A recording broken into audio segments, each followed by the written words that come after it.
In the 70 years of independence, India has seen a change in the national government 16 times through democratic means. Photo after August of 1947 was an eventful time in India's history.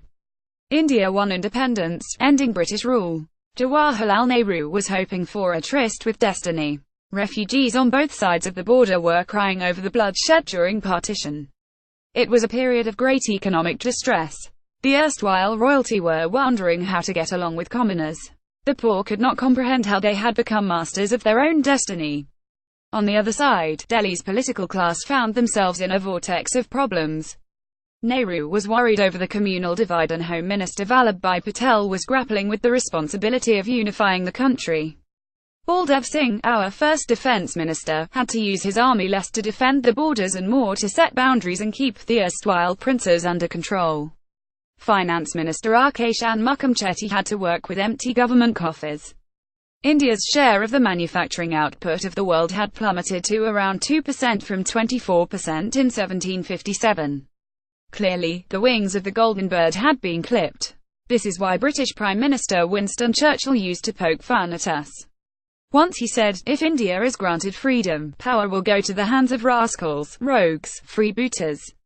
Unfortunately, a large section of our royalty and intelligentsia also believed him. People were used to bowing before kings for thousands of years and were reluctant to accept democracy in its true spirit.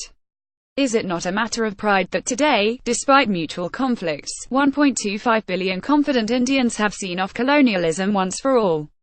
Now let us talk about a contradiction. Despite the slogan of unity and diversity, the bitter truth is that the hot winds of estrangement and hatred have also kept blowing in the country. A separatist movement is raging in Kashmir, the Maoists sing a different tune and the seeds of a movement against the official language Hindi are being sown in Karnataka. But all this amounts to no more than a regional matter. There is an overall consensus in the country when it comes to the nation's sovereignty and unity. In contrast, Pakistan, which attained independence along with us, has witnessed intermittent spells of military rule. Nepal, Sri Lanka and the Maldives have seen democracy come and go. But this has never been the case in India. In the last 7 decades, we've seen a change in the national government 16 times through democratic means. Mr. Churchill, if you were alive today, I would have looked you in the eye and said that we are also capable of running a democracy. Think about it. Where did the US stand 70 years after its independence? Slavery was still prevalent in free America. No woman has become an American president till date, but India can proudly say that it has had a Dalit and minority president and also a woman prime minister. This has only been possible because once Indians have taken a step forward, they've not retreated. For instance, at the time of independence, we didn't have a constitution. The constitution, drafted by B.R. Ambedkar, is revered even today. By amending the constitution time and again, we have indicated to the world that Indians know how to keep in step with changing times. Statistics show this clearly. In 1951, at the time of the first population census, just 18% of Indians were literate.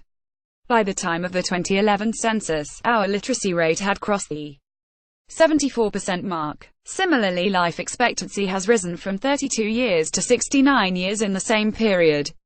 The county was declared polio-free in March 2014, however, it is true that even today we see communal riots take place.